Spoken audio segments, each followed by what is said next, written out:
and welcome to Water, Waste and Energy Committee meeting number 835, Thursday 7th of September. I intend to start the confirmation of minutes unless anybody has any corrections. No? That's good. We do have some other start items, 5.1, 6.1, 6.2, 6.3 and 7.1. Would anyone like to unstart any of those items? That sounds good. Would anyone like to move any of those items plus the confirmation minutes? Councillor Castro and seconded Councillor Peter Young. All those in favour?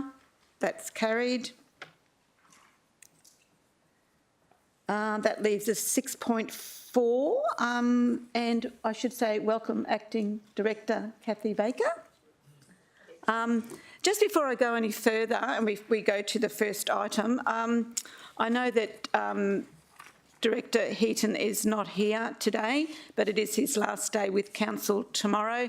I'd just like to put it on public record, just the magnificent contribution that Director Heaton has made in this city over his time as Director of Water, Waste and Energy.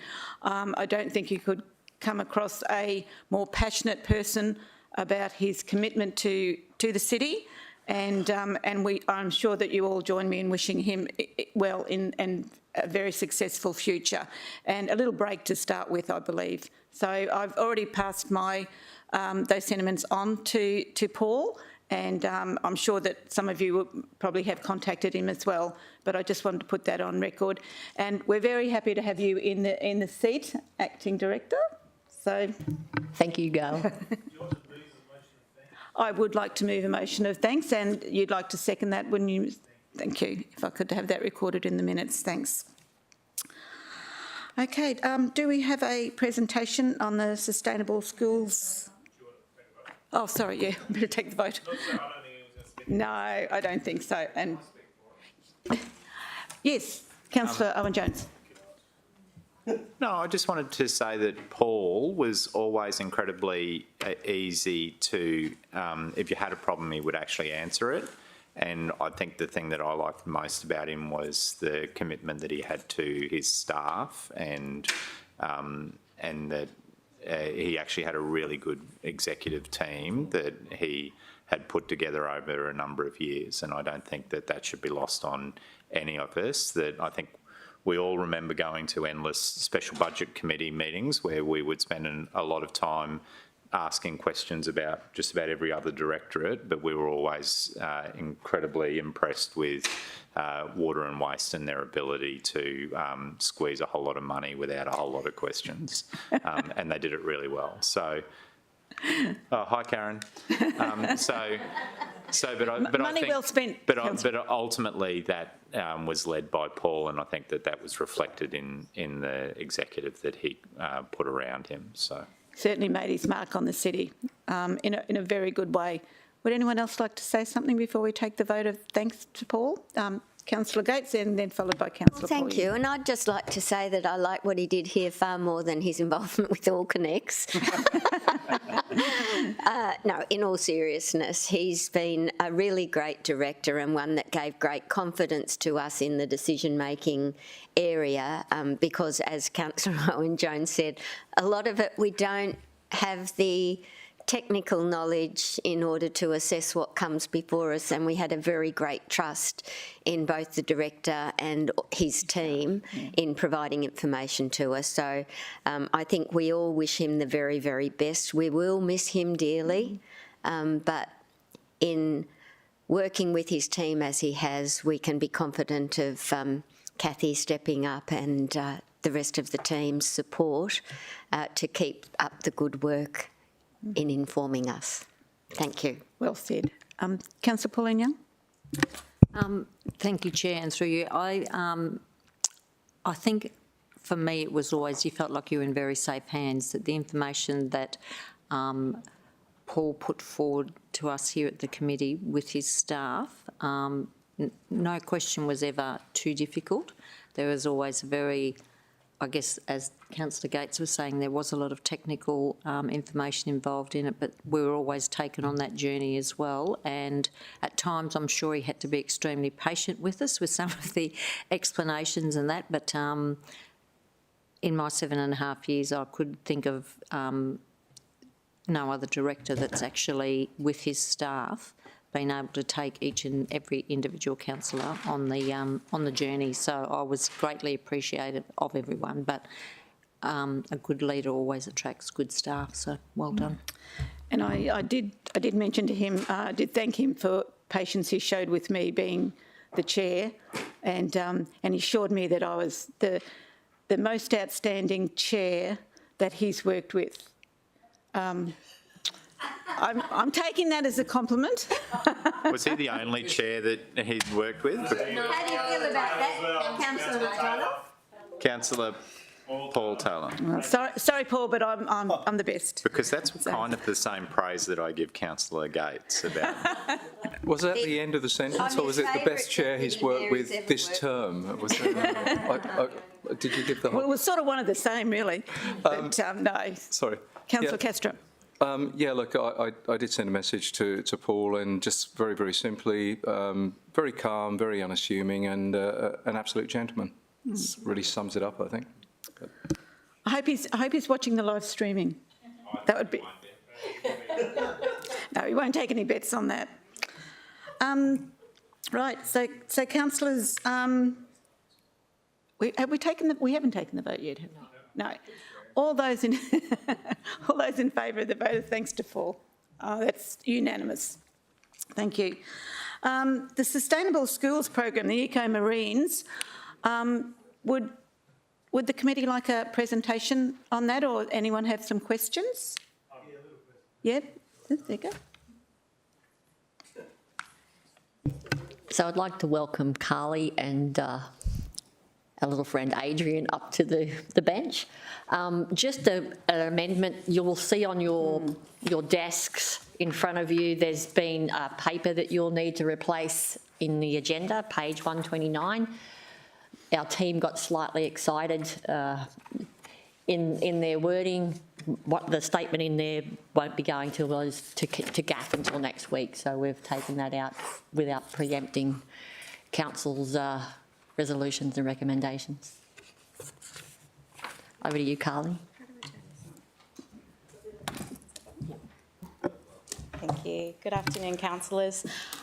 Today I'm just touching base with you to give you an update on the Schools Engagement Program, which you're no doubt familiar with. We're coming towards the end of our second year of the new format of this program. We commenced this program in 2022 with an organisation called Eco Marines Foundation.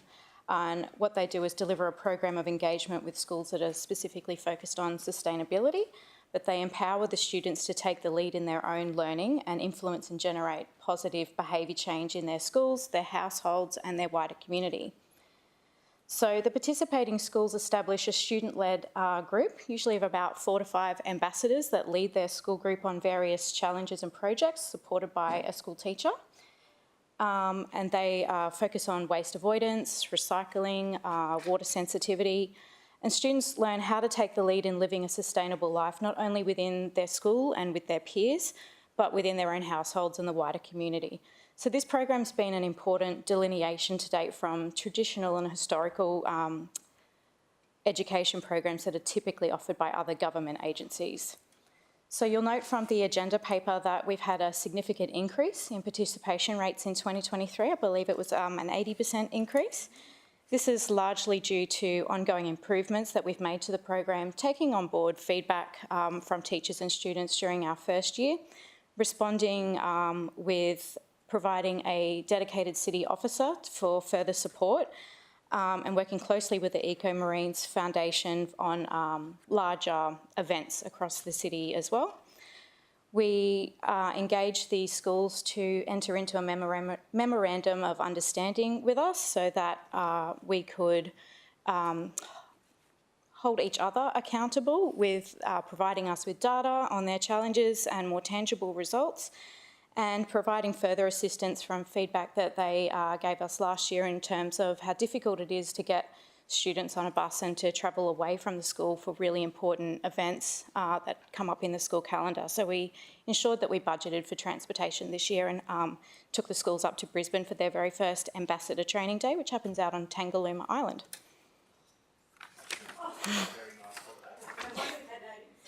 Yeah.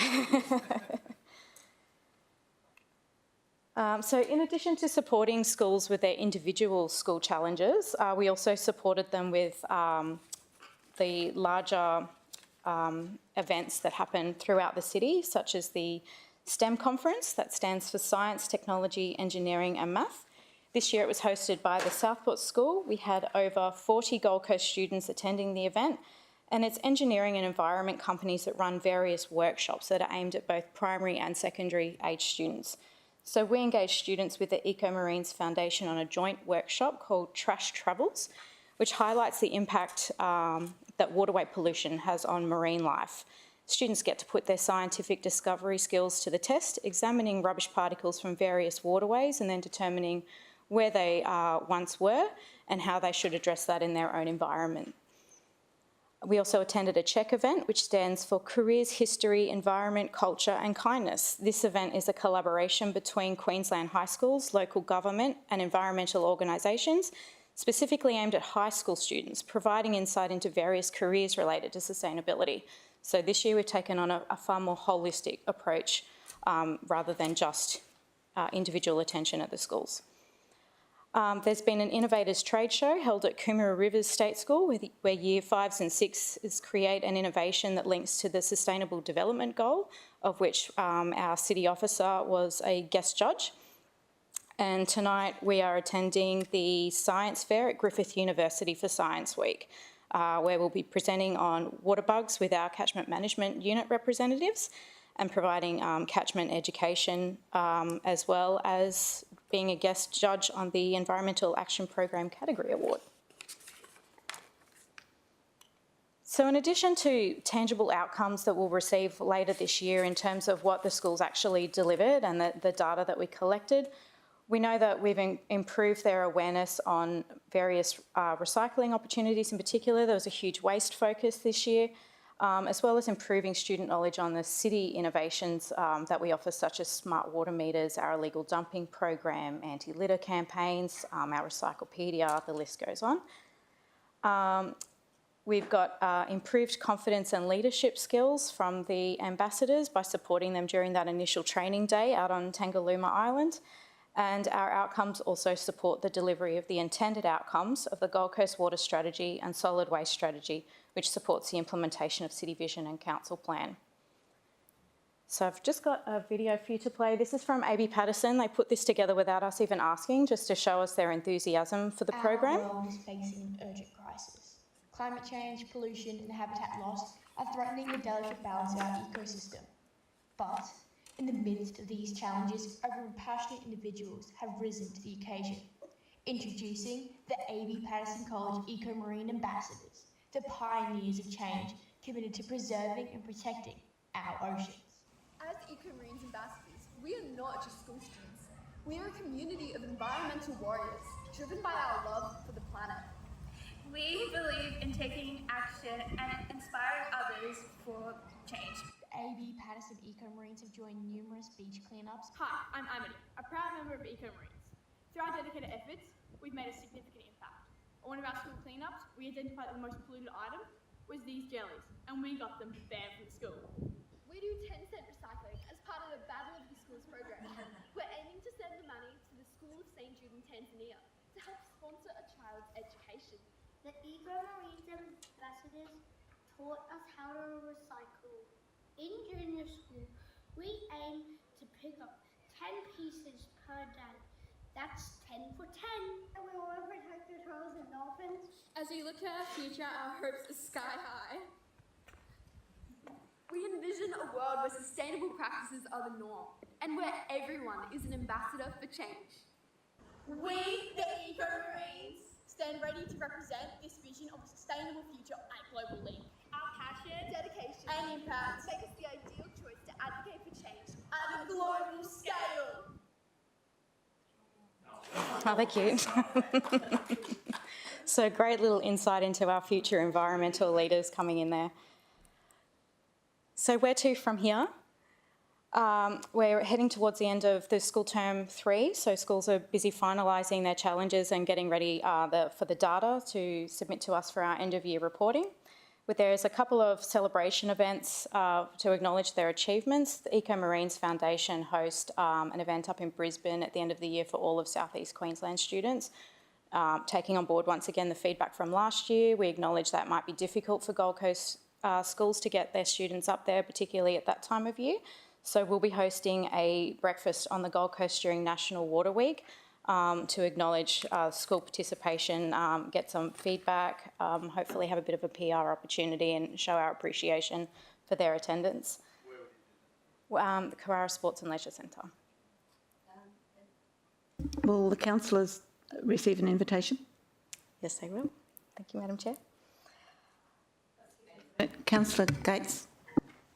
Thank you. I'm aware that the Mayor's going to be away when that event is held on the 19th of October? Believe so, yes. And I just wondered, I know we've probably been informed before, but prior to that event, would you be able to circulate the specific schools that have been involved in the program, please? Absolutely. Through you, Madam Chair, I can absolutely do that, who will be in attendance and what they've achieved through the year, so you'll have a bit of a head start. Thank you very much. Absolutely.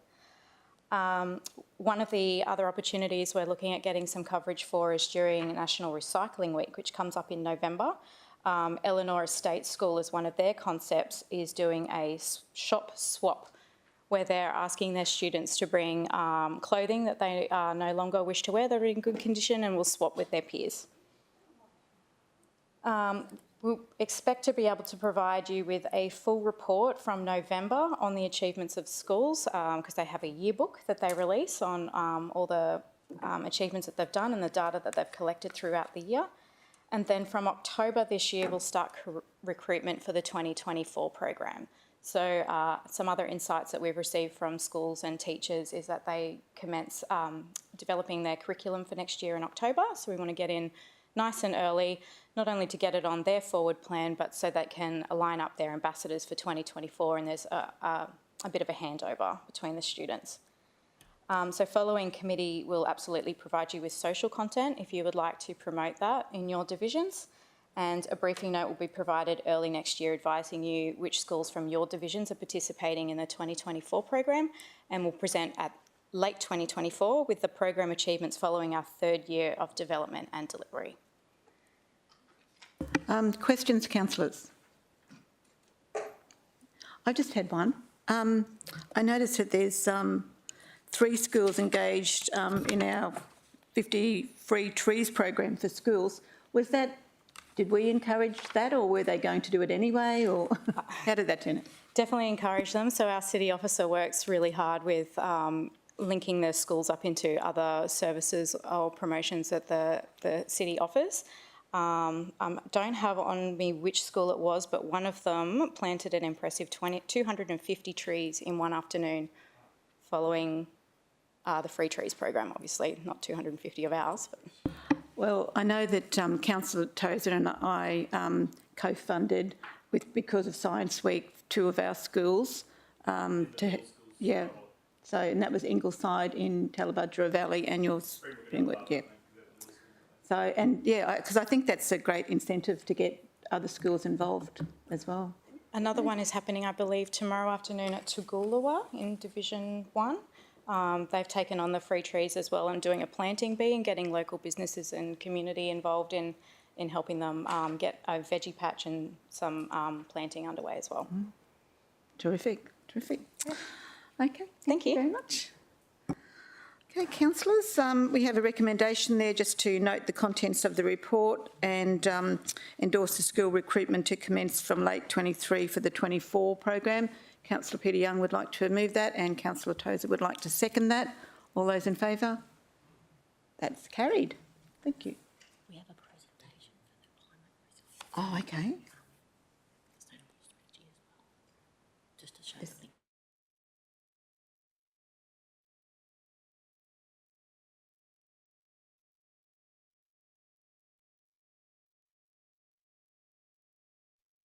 Excuse me, Councillor Lunch. That's worked out well. Lunch has just arrived, so half an hour, is that half an hour okay, councillors? 20 minutes, fine? Okay, we'll come back at 13:46.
I believe we've got Tony Wilson giving us a presentation on water walls.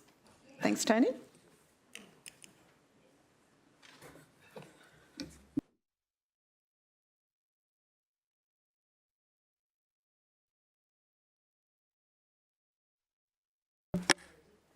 Thank you.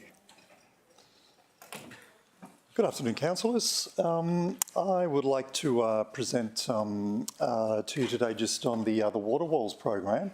Bit of an update for you on where the program's at the moment, and a bit of information for you around graffiti prevention towards the end of the presentation as well. So you may be aware the program has been in place since 2017, was originally introduced as a prelude to the Commonwealth Games, part of a beautification of some of the water and waste assets around the city. The installation of the artwork on these particular structures is there as a graffiti prevention mechanism, also for improving the visual amenity of these structures in the community, and it's a great opportunity for local artists as well to showcase their work around the city. At this point in time, we're at a place where we've gone through our curator that we've brought on board. They have selected 6 artists who produce concepts for the three facilities that you can see up there. The Public Arts Advisory Group then recommended 3 of those artworks to be presented, and approval's been gained through Paul Alton, and thanks to councillors for their consideration and support with the concepts that we have for these 3 particular buildings.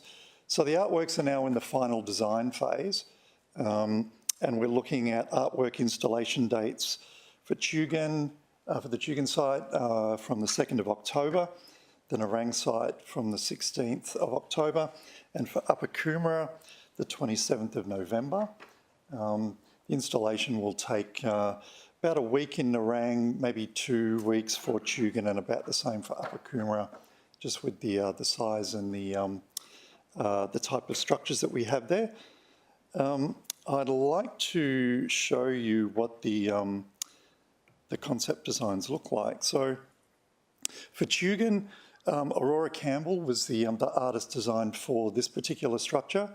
You can see here very prominent blue and green design where it's located in front of a park there.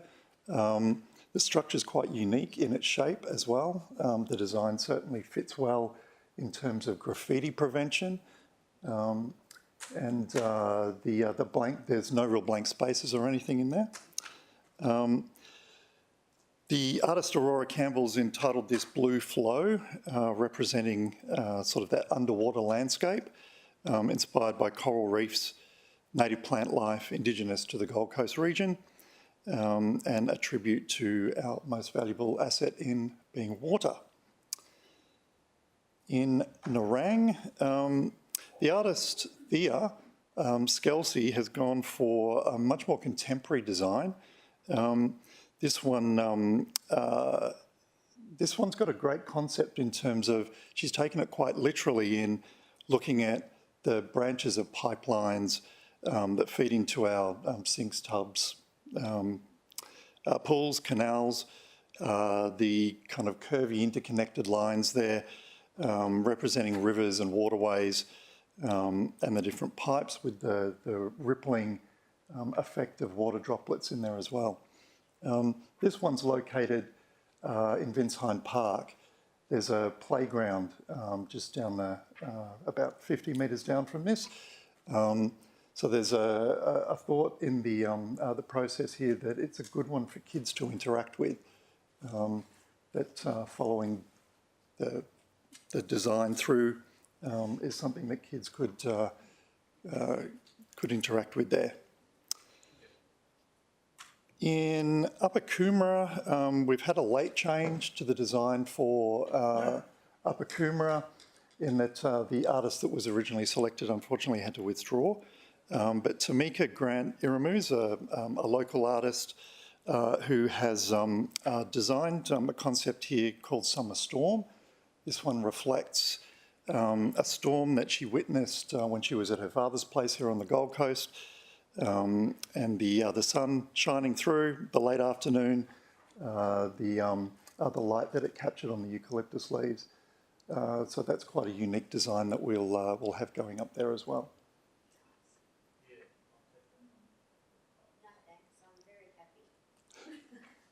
I'm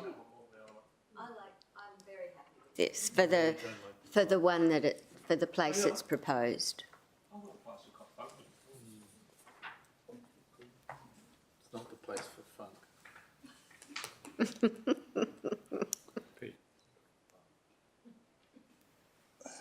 So at this point in time, we're only weeks away until the first of the artworks start to go up on the wall, so we've reached quite an exciting phase.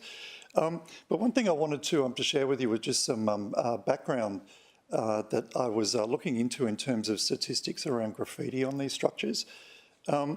Prior to the previous water walls installations, from May 2013, there were 78 incidents of graffiti on those 14 previous structures, and 60 of those occurred before the artwork was installed. But since then, there's only been 18 incidents on those structures. So that certainly provides some support there in terms of what these murals can actually do to reduce vandalism. Some of the sites in particular, the top one there at Labrador had 13 instances of graffiti prior to that mural going on and hasn't had any since. Also, the 4 that you can see across the bottom there from Southport, Surfers, up on the Spit and Main Beach, similarly were all graffitied prior to and have not been graffitied since the other murals have gone on there, which I think is terrific. So looking at the 3 sites that we're about to put murals on, in the past 5 years, Upper Coomera had 31 instances of graffiti, Nerang had 12 and Tugun 8. So very interested to see that, well, hopefully we don't get any graffiti on those either once these artworks go up and are in place.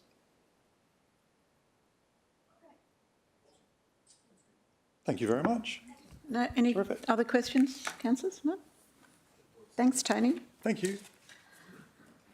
And there's just a recommendation there to say that we receive and note the contents of the presentation. That's moved by Councillor Tozer, seconded by Councillor McDonald. All those in favour? That's carried. Thank you. We do have a couple of presentations enclosed.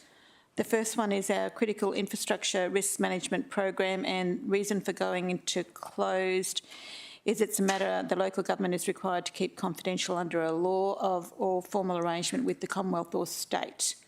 Someone like to move us in? Oh, okay. Just before, we don't need to do that one in closed, though, do we? No. Just before we go to that one, we did have a start item, but we do have a presentation on that. So who's doing the presentation, Kathy? There's Mariam, Risky Rich and Alana. Oh, there you go. This is on our climate resilience and sustainability strategy. I didn't realise Mariam was also here. That she's one of my favourites as well. And Trish, can we bring Trish out as well? Come on, Trish.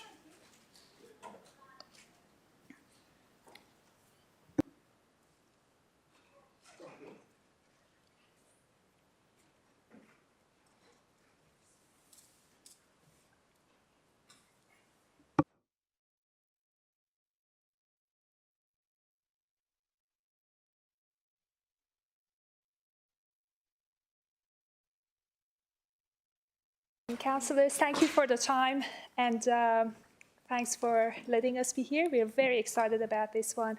I just want to acknowledge Paul Heaton as well.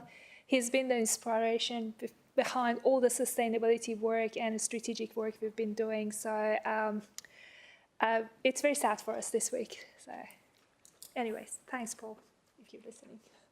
I've got Richard Ellis here today, Executive Coordinator of RIS, and also Alana, who's driving the Olympic Games 2032, especially the sustainability components. So this is a partnership presentation between the three of us. So I'll start with Richard.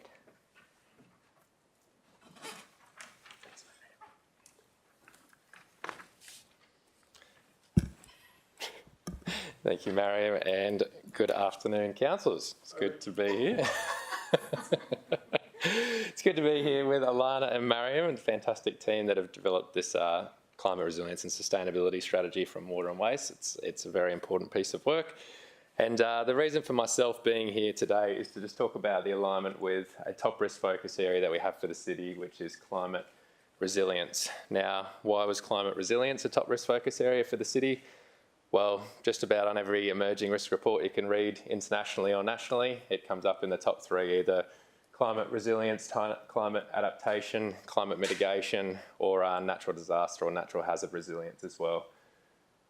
Another part of that is that we ran a series of council plan workshops internally with about 100 senior leaders, and climate resilience came up in just about every one of them because it actually impacts the ability to achieve our other council plan objectives as well. And it really is because of the diverse range of risks associated with climate change, from sea level rise, coastal erosion, infrastructure impacts, impacts to ecosystems, insurance for Gold Coast properties, and planning considerations, and reputational and social considerations, and our natural hazards and disaster events. And some of the things I've just mentioned there around critical infrastructure resilience, natural hazards planning, and Brisbane 2032 Olympics and Paralympics, which Alana will speak to a little bit more in a minute. But we have a couple of risk areas where this really contributes to as well. So last thing I just wanted to tell the committee before we move on is the federal government is actually drafting mandatory disclosure requirements for entities for climate-related actions. So at the moment, local government isn't included in this, but it's just good to acknowledge that the federal government is aligning to something called the Task Force for Climate-Related Financial Disclosures. It is a group that's been put together across the G20 with a lot of partnering countries, and what that's about is really starting to create that transparency and accountability for organisations on what we are doing to mitigate or adapt to the risk of climate change and create a bit more market certainty. So the things that are looking to be reported on or mandatory for reporting for entities are around strategy, governance, risk management, metrics and targets. A lot of local governments are starting to adopt those mandatory reporting indicators, and it's something that the climate resilience and sustainability strategy is doing a really good job to coordinate the various things we need to do for climate resilience and how we can align to this mandatory reporting. Again, not specifically for local government now, but federal government has said it's a phased approach, so we'll see if we get included at some stage. So now that I've talked about a bit of the doom and gloom, I'll throw it over to Alana from our Brisbane 2032 team to talk a bit about opportunities. Thank you. Can I ask a question for Rich before we move on? Is that all right? I heard a comment the other day about, it was actually about Singapore, and it was about Singapore's risk strategy relating to climate resilience, and it talked about rising sea levels, and it was that they had recently changed some of their modelling such that it went from maybe 3 metres to 5 metres or something. I don't know the exact figure, but it was a significant increase, maybe 40, 50% on their previous stuff. And the comment was made to me that that the City of Gold Coast might not be doing as much as the wider global other similar cities around the place are doing something. Do you have a view on that when it comes to the climate resilience and our water infrastructure close to canals and such? I'm not aware specifically, sorry, through the chair, with Singapore and what they're doing specifically, and anyone around the panel has that information. We are doing some really fantastic work already through the city, through the climate adaptation strategy and those kind of things, and through some existing work that's happening already. So I wouldn't say we are not doing things, whether we are on par with other areas around the world. It's probably, I'd say we're ahead of some and probably behind others. So probably don't have a very specific example. No, I'm trying to think, is there a benchmark we do kind of set ourselves against when it comes to a canal-based city that is going to be more profoundly impacted by sea level rises than perhaps others might be? In our natural hazards team, their flood modelling allows for a certain level of sea rise within the flood modelling, which you guys will actually look in those flood codes and things today, which then will be deferred to another couple of weeks after we look at how that impacts in terms of development of applications and approvals through our DA offices. So we do include those in our flood modelling that the guys do in the team. That number is set for us from the state. We could be a bit more bold, but that would be a decision that council would take, and the implications of that would need to be assessed by the team, and that is assessments brought back to you. Thank you. The other thing we've done, Councillor Tozer, is there's the Queensland Climate Resilient Council, so we do benchmark ourselves against other councils in Queensland. Yeah. It's about as far as we go, but it's mainly in regards to the different coordination of activities required for everything from net zero to adaptation planning and a whole stream of other things, internal and external kind of measures.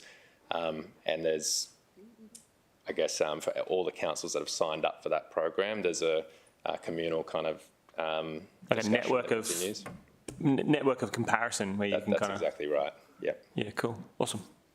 Cool. Thank you. Over to you, Alana. Thanks. Sorry. Hey, no worries. Thank you. Thanks, Richard. I'm Alana from the 2032 City Coordination Unit. I work with Trish. Wish I had a really cool name like Risky Rich, but unfortunately not. I'm just here to tell you a little bit around the opportunity from Brisbane 32 and some of the climate commitments that were made by the city as a delivery partner in this space. So the IOC in 2017 adopted its climate resilience strategy, which looks at both the organisation itself and also as the owner of the Olympic Games, how the Olympics will run. The IOC really acknowledge the importance of waterways, air quality and open space to sport itself. Obviously, without those things, we don't have sport. This diagram here is straight off the front page of their strategy, and I really love it, and I think it really shows, you know, the links between sport itself and healthy waterways, healthy air quality and open space. We signed a delivery partner deed, as you would be aware. That delivery partner deed highlights some high-level commitments around sustainability. They're broken down into 5 themes, and you can see those themes there. Infrastructure and natural sites, so they're both inside and outside spaces where sport take place. Sourcing and resource management, so that's how we procure goods. Mobility is how we get around. Workforce is how we treat our people, both employees and volunteers. And climate, so indirect and direct carbon emissions. So the piece of work we're doing at the moment, and we're nearly at an end now, so we will bring that back, is we've been trawling through our existing strategic platform. So that's, you know, all of the strategies and plans that council already has, our legacy framework, which we worked with councillors individually and as a group on. And we're looking at the gaps between where we currently are and what our aspirations may be to 2032, and look at, you know, some of the ways that we can leverage the commitments that we've made to best fit the city to deliver a more sustainable city as we move into 32. So we see, we've been working very closely with Mariam and team, and we see the opportunity to use the draft climate resilience strategy, hopefully the climate resilience strategy today, as the vehicle to deliver on those commitments. So as we further flesh out, you know, the gaps between where we are and where we're going for 32, that strategy will be the vehicle to deliver the commitments between now and Games time. And Mariam will talk you through the strategy. We're going to work on a 9. Thank you very much. So now that we had a bit of an overview of risk and opportunities associated with this new strategy, I'll take you through what the actual strategy is, how are we going to achieve this. It's challenging, it's big, it's complex, but we think we have a good framework. So the strategy breaks it down into 3 key theme areas. We think we should focus on our backyard first. As a council, we emit a lot of emissions, which I will go through. We have a target of becoming a net zero city operations council and follow some of the other councils in Australia who are doing that now. The city itself, Gold Coast, also has emissions. Our community emits, our businesses and industries do pollute the air. We think we have an opportunity to work with them, enable them, empower them, and do whatever we can to reduce our impact on environment as a whole city. And the third area is around resiliency and adaptation. Yes, we try to reduce our impact, but it's inevitable that we will have impact. And how are we going to become resilient and adapt to change and work with our community and build a more resilient community to some of the disasters we will see. So the first one I want to talk about here is we spent a lot of time last year to do our carbon accounting. Our city operations emits around 720,000 tonnes of carbon. And when we went through the detail of where these emissions comes from, our landfills are the biggest emitters of our operations. So 50% of our emissions pretty much comes from our Scope 1 emissions, and that's from the landfill and our waste operations. Scope 2 is around electricity consumption, and that's mostly related to our wastewater treatment plants, sewage reticulation network, and the water reticulation operations. We also have that through our buildings and power usage through our buildings. And the Scope 3, which is the toughest one to reduce, is associated with our indirect emissions through our construction, material use, and services, professional services, things we need to do and we haven't got the direct control over, but we can do something about. Oops. Okay, so what are we going to do about it? Priority area 1 we're proposing is towards zero waste to landfills. That's an aspiration, and we think we can do that by applying Kathy's unicorn plan, which is to establish an integrated recycling and energy precinct. We need to divert organic waste from the landfills. We have lots of programs associated with that, things like FOGO, food organic waste. We're currently rolling out the green waste bins. And also, we want to divert non-organic waste from the landfills. That doesn't necessarily reduce our emissions, but it will have a huge impact in terms of taking all of that and divert that from the landfills. The second priority area we're focusing on is towards 100% renewable energy. Now, we need to be smart here. Sometimes the first thing comes to our mind is putting infrastructure, putting more solar panels. But the reality is that these infrastructure itself have a life cycle. The building of this material and then end of life of this material also has an impact to the environment and has lots of emissions. So why don't we be more smart about our choices? Focus on becoming more efficient. There's lots of opportunities to load shifting in our network, to use power when actually the grid is powered by green energy, and also accessing green energy sources. So the Queensland government now has its strategy for, we're very ambitious, but hopefully if they achieve it, by 2038, they want the grid to be 85% renewable energy. So we have that as a great opportunity to advocate and work with government as well. And number 3 is around the Scope 3, which is circular economy. We would love to work on having carbon neutral events, having more sustainable procurement frameworks, measuring and minimizing embodied carbon in design and construction. How do we actually reduce the impact of concrete in our construction, and that sort of examples. Okay, moving to the city. Now, 720,000 tons of carbon was our city operations impact. 7 million is the whole of city impact.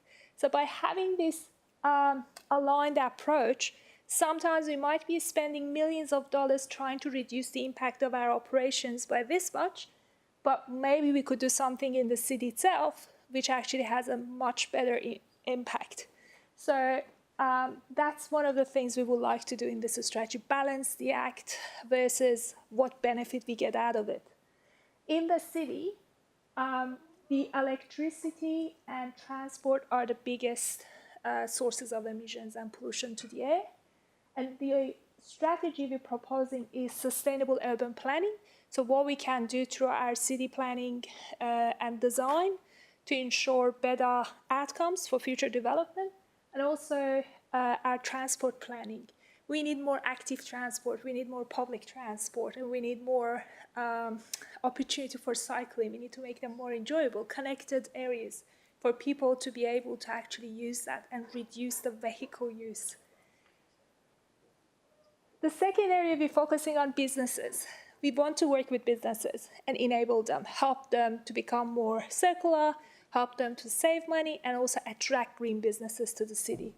And also leveraging from grants that are out there in state and federal government.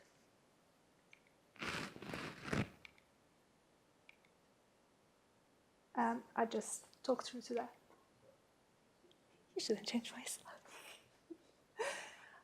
Now, resilient Gold Coast, it's simple. So we have built environment, natural environment, and community, the people.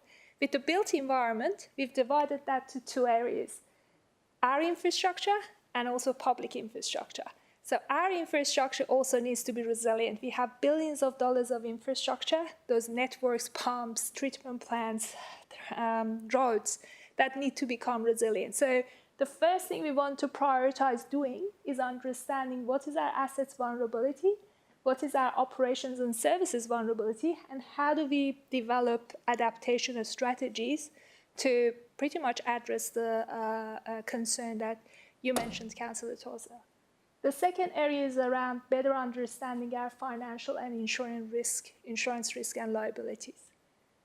With the second part of the city itself and public assets and public houses and properties, we also have implementation. We have to follow on implementation of our coastal adaptation plan, which looks at the sea level rise and impact of that to the city, and also stormwater management plans, and implement some of the other strategies we've got in place.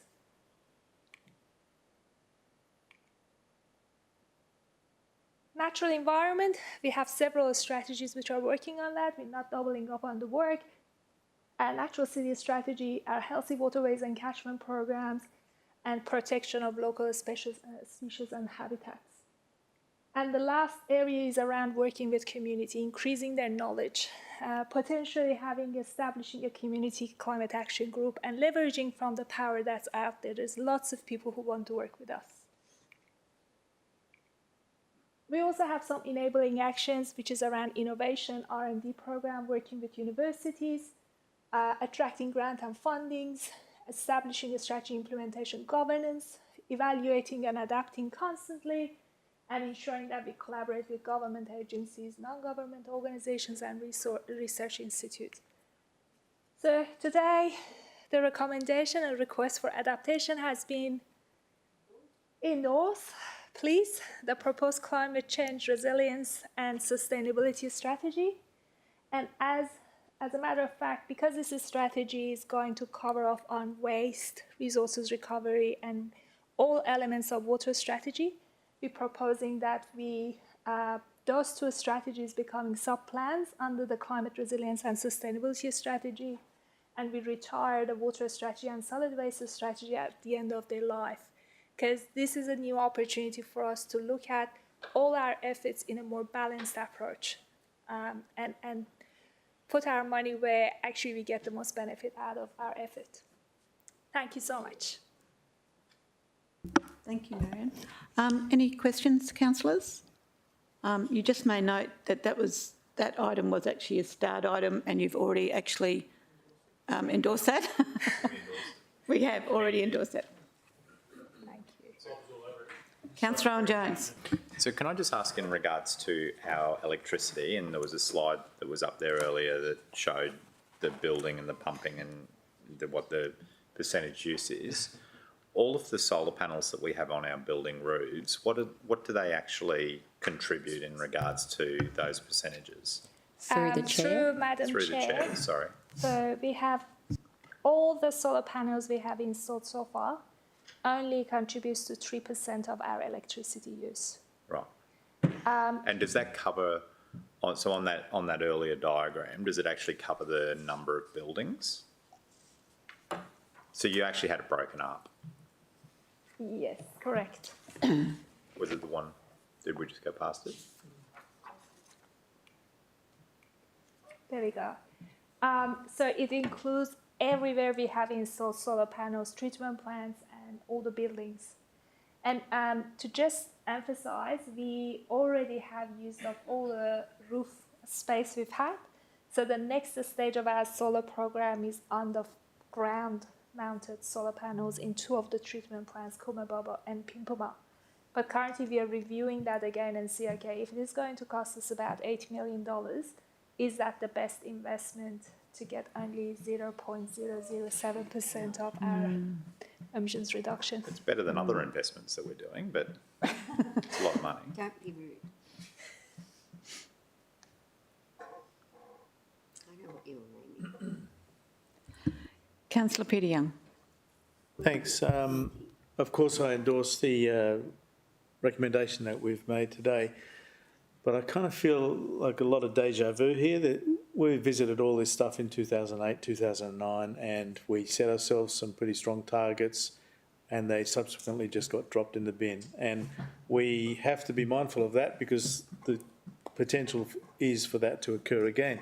So I wonder about adopting these sorts of strategies that clearly set us out on a adventure that may not be fulfilled. I mean, we've got a key event in 2032 which is going to motivate us to strive for these sorts of outcomes, but beyond that, I don't know.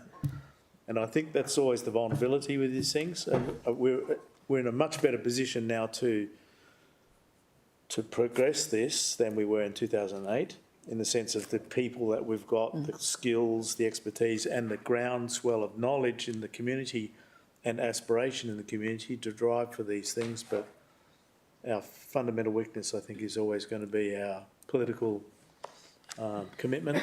And I think it was said too, and you'll correct me if I'm wrong, Kathy, but I think with the, using the term resilience, climate resilience, I think it's sort of like the expectations aren't as huge, and I think we've met we're starting to meet moderate targets rather than high expectations that we can't get to. But we've got this agreement with, the partnering with the the Olympic Games now too, and we're committed to that. So, I mean, you're right, it will give us incentives. Through the chair also, there are also state and national targets which have been adopted by those governments, and the expectations are that the local governments will deliver on those commitments as well. Interestingly, if I might comment on, in response to that, Richard said that local government's been excluded from the national agenda, you might say, and that really is bizarre to me that they haven't identified local government as a key deliverer. Well, they've been excluded from the actual mandatory disclosure statements to date. The thing we probably need to keep in mind is back in 2013, local governments were excluded from having an ERA for transfer operations, and then in 2018, with a change of piece of legislation, we are now required to have ERAs for any transfer station over 11,000 tonnes or 11,000 cubes of general waste. So whilst we might be excluded to date from the mandatory disclosure, we also know that accounting standards are actually changing, have been adopted internationally, coming into nationally to be adopted, and they actually have financial sustainability reporting on them as well. Mm-hmm. So we'll be getting that requirement through a number of different channels, as well as whilst we're the water business, for example, the water industry, has significant expectations put on them through different governing bodies as well. Councillor Hamill. Chair, I thought the important part in this is that instead of fluffy targets, it's about actual practical steps.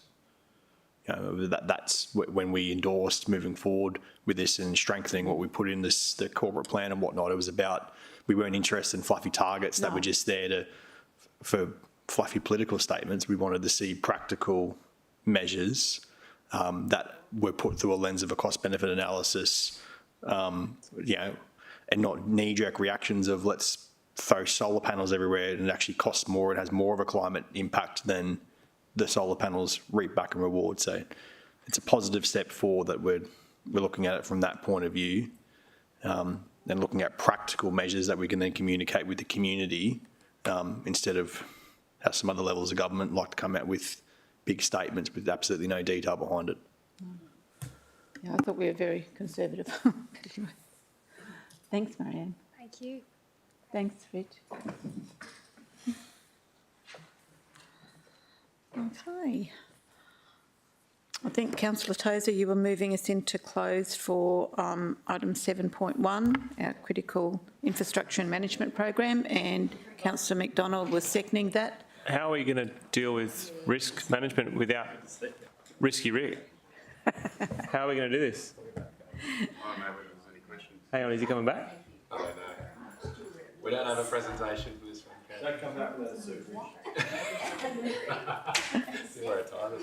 Says presentation. I've got Adrian. So there's no, if there's no presentation, presentation.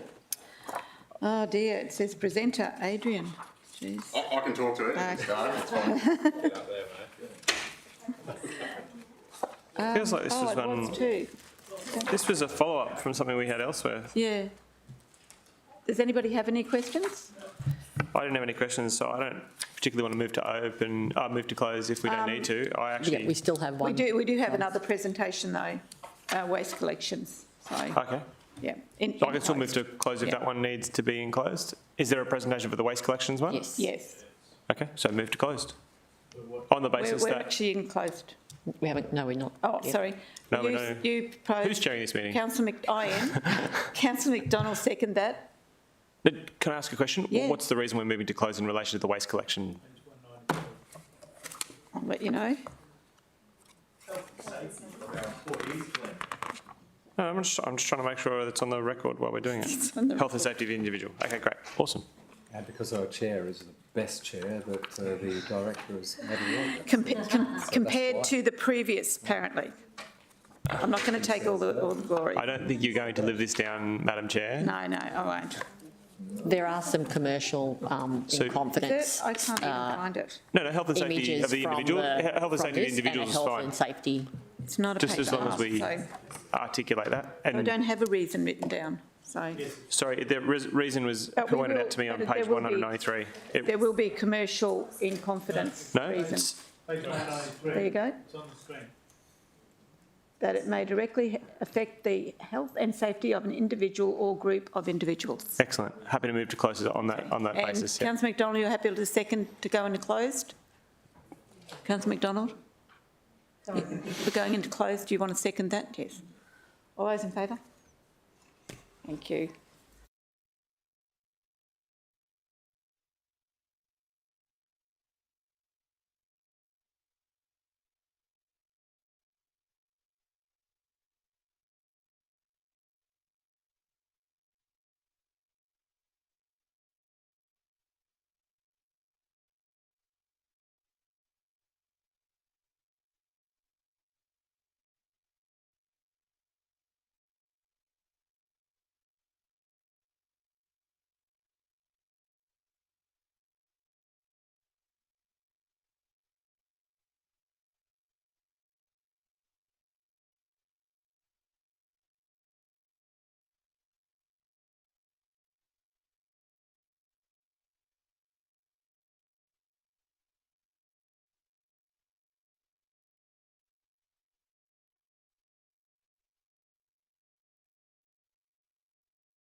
Read.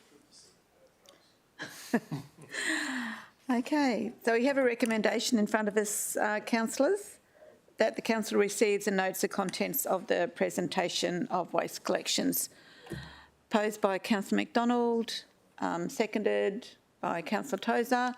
Did you want, I know it's in, we'd had that enclosed, but just go ahead and take the vote. That's carried, thank you.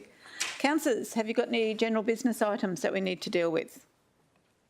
See, this is how you do it, Councillor Hammond. There's no general business items. Okay. Thanks, councillors. Meeting concluded at 2:43. Thank you.